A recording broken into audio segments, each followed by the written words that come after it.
Semangat. Perkenalkan, kami dari kelompok 1. Di sini kami akan menyungsung berita mengenai pendidikan di mana ujian nasional diganti menjadi TKA. Simak vlognya ya guys. Dadah. Halo semuanya, pernahkah kalian merasa deg-degan ketika mendengar kata ujian nasional atau UN? Bagi banyak siswa, UN dulunya menjadi penentu masa depan karena dengan nilai UN tersebut, kelulusan seseorang itu ditentukan. Tetapi pada tahun ini sistem itu telah diubah. Pemerintah resmi menggantinya dengan TKA atau tes kejar arah. TKA diklaim lebih menekankan pada kemampuan berpikir kritis, pemahaman konsep, dan bukan hanya sekedar hafalan saja. Tetapi apakah sistem ini lebih manusiawi dan apakah sistem ini sudah sesuai dengan kebutuhan pendidikan kita pada saat ini? Nah, di vlog kali ini saya akan mengajak kalian untuk mendengarkan pendapat secara langsung dari guru maupun siswa tentang TKA. Apakah akan menjadi solusi atau malah menambah masalah baru? Sudah sejak lama, UN menuai pro dan kontra. Banyak yang menganggap bahwa ujian ini hanya menekankan pada hafalan, memberikan tekanan kepada siswa, dan tidak mencerminkan kemampuan nyata. Oleh karena itu, pemerintah meluncurkan TKA dengan tujuan utama pemetaan kemampuan siswa secara nasional. Hasil TKA tidak lagi menjadi syarat mutlak lulusan, melainkan digunakan untuk melihat sejauh mana kemampuan akademik siswa, sekolah, dan juga daerah. Pemerintah berharap langkah ini bisa membuat pendidikan kita menjadi lebih adil, mengurangi ketimpangan, sekaligus menumbuhkan rasa semangat belajar yang lebih sehat. Namun, kebijakan baru tidak selalu berjalan dengan mulus. Ada guru yang harus mengubah metode belajar secara singkat, ada pula siswa yang kebingungan karena merasa format ujiannya terasa asing. Jadi, bagaimana mereka menanggapi TKA ini? Assalamualaikum, permisi Bu, boleh tahu namanya siapa?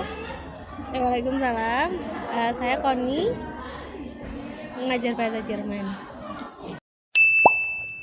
Baik Bu Koni, saya izin wawancara ya Bu. Pertama, bagaimana pandangan Bu Koni tentang TKA dibandingkan dengan UN? Oke, baik. Kalau menurut saya karena TKA ini juga kan baru, tapi secara mungkin garis besar atau awam kurang lebih dia sama kayak UN. Bedanya mungkin kalau di UN dulu dia sudah dari sana untuk jurusan kayak IPS mata pelajarannya ini, tapi sementara untuk yang TKA ini masih memberi kebebasan kepada siswa, kepada murid-murid buat memilih mata pelajaran apa yang pengen dia ambil. Jadi ini membuat mungkin ya dari segi murid-murid bisa menyadari atau mengetahui optimalisasinya dia di pelajaran apa sih yang bagus, ketimbang kalau dulu di ujian nasional semua harus bisa gitu kan ya, dikasih mata pelajaran ini kamu entah bisa setiap harinya bisa atau enggak ya, pokoknya mata pelajaran ini. Sementara kalau TKA kan enggak, jadi mungkin bedanya di situ. Untuk pertanyaan nomor 2, apakah TKA menurut Bu Koni lebih adil dalam menilai kemampuan siswa? Kalau adil atau tidak mungkin nyebutnya bukan adil ya, lebih objektif, karena yang menilai itu dari pemerintah, dari pusat, dan nilai yang diberikan itu memang murni yang diperoleh anak-anak. Kalau misal ujian sekolah kan tetap ada campur tangan sekolah gitu ya. Sementara kalau TKA ini karena dari pemerintah, menurut saya lebih objektif seperti itu. Untuk pertanyaan nomor 3, bagaimana persiapan sekolah dalam menghadapi sistem baru ini? Oke, untuk persiapan dari sekolah yang sudah terlaksana dengan kerjasama dari Bimbel, Lembaga Bimbingan Belajar, anak-anak diarahkan, diberi gambaran mungkin ya, gambaran persiapannya seperti apa saja, seperti itu. Dan juga ada latihan-latihan tryout yang bisa anak-anak kerjakan untuk mungkin sedikit banyak membantu mereka dalam mempersiapkan TKA yang akan datang. Oh ya, untuk nomor 4, apakah tantangan terbesar yang dialami guru dalam menyusun kurikulum untuk TKA? Oke, ini kalau ini karena walaupun ada mapel bahasa Jerman di TKA, karena kayaknya anak-anak atau murid di sini kurang begitu berminat ya, karena kalau untuk bahasa Jermannya lebih ke mapel jurusan yang bahasa. Nah di sini kan IPA dan IPS, jadi mungkin anak-anak ini lebih ke keluhan guru-guru yang IPA IPS. Jadi dirasa TKA ini di semester 1 semester ganjil, sementara kayak materi yang diujikan itu sudah sampai semester 2. Jadi kan waktunya kayak mepet banget, dan sementara anak-anak harus dipaksa sampai semester 2 tuh harus dapat materinya nih, kayak gitu paling. Mungkin seperti itu. Jadi tadi pertanyaan terlebih yang gitu ya. Iya, benar Bu. Untuk yang nomor 5, kalau boleh memberikan masukan ke pemerintah, apa yang sebaiknya ditingkatkan dalam TKA? Untuk ditingkatkan, kalau ini saya juga kurang punya kapasitas untuk menanyakan itu. Mungkin kalau dari perspektif saya, dari kelas 11 atau mungkin dari awal program ini memang benar-benar disosialisasikan lebih awal gitu ya, karena kayaknya justru informasi yang pertama tuh masih kayak seliweran dari sosial media, sementara kalau dari dinasnya sendiri tuh baru munculnya setelah di media sosial rame, baru kayak dinasnya kan harusnya dinas dulu yang ngasih tahu sekolah-sekolah bahwa ada ini loh, atau paling enggak berbarengan dengan maraknya di sosial media, jadi guru-guru murid pun tidak kayak shock, hah tiba-tiba ada ini. Mungkin pensosialisasian. Terima kasih banyak Bu Koni atas waktunya. Sama-sama. Permisi, sebelumnya boleh perkenalkan namanya siapa? Nama saya Areta Nabila Calya dari kelas 11C. Nah, saya di sini akan mewawancarai Areta terkait dengan TKA. Apa yang kamu rasakan saat tahu ujian nasional diganti dengan TKA? Wah, kalau saya sih ngerasa pusing ya dengernya, karena kayak sama aja sih kayak UN gitu, cuma diganti aja namanya, sama lewat jalur prestasi juga. Menurutmu, apakah TKA lebih mudah atau justru lebih menantang daripada ujian nasional? Menurut saya sih itu lebih mempersulit diri sendiri ya, karena TKA itu pakai kayak prestasi gitu, jadi kayak sama aja gitu sama UN. Selanjutnya, bagian apa dari TKA yang paling bikin kamu khawatir? Bagian belajarnya sih, soalnya TKA itu mengganggu proses belajar mengajar gitu ya. Jadi kayak kita harus ngerjain tugas, terus belajar TKA, belajar buat SNBT lagi, stres kan. Apakah TKA membuatmu lebih fokus belajar, memahami materi, atau tetap ada rasa tertekan? Ada rasa tertekan banget sih pastinya.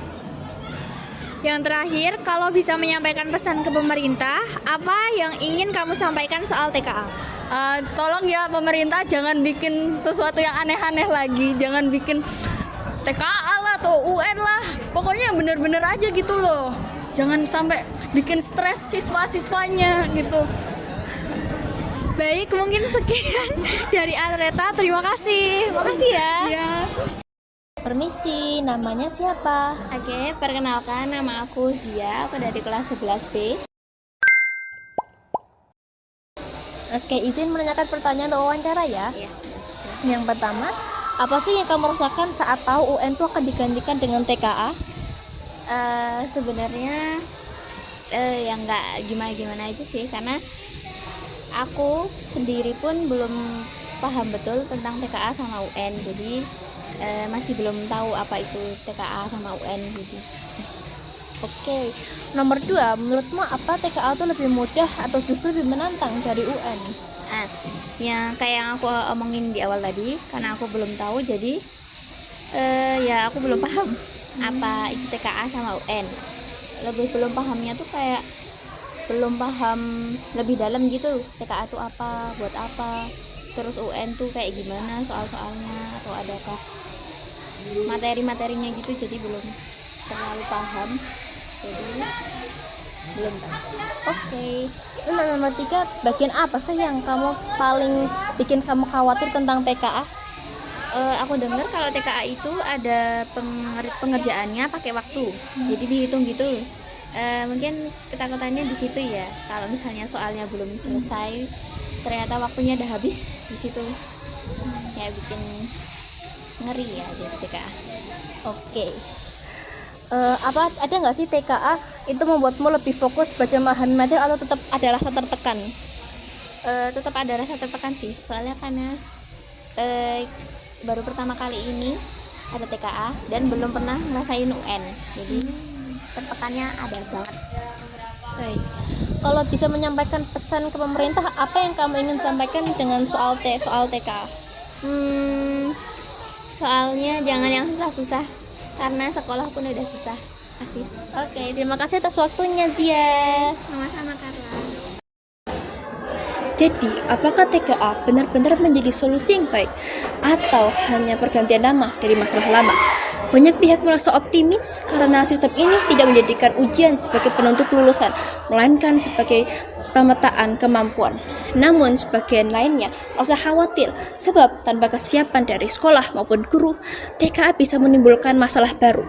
Hanya waktu dan implementasi di lapangan yang bisa menjawabnya. Fun fact, tahukah kamu bahwa ujian nasional pertama kali dilakukan pada tahun 2005 sampai 2019? Artinya, ujian nasional ini telah membersamai 3 generasi pelajar sebelum akhirnya digantikan. Kini, TKA hadir dengan janji perubahan, namun sekaligus beban dalam membuktikan bahwa sistem ini jauh lebih baik. Pada akhirnya, perubahan pada sistem ujian ini akan selalu menimbulkan pro dan kontra. Namun yang paling penting adalah bagaimana TKA bisa menjadi alat bagi siswa untuk berkembang, bukan hanya nilai di atas kertas. Masa depan pendidikan kita sangat bergantung dengan bagaimana kebijakan ini diterima dijalankan oleh siswa dan guru di sekolah.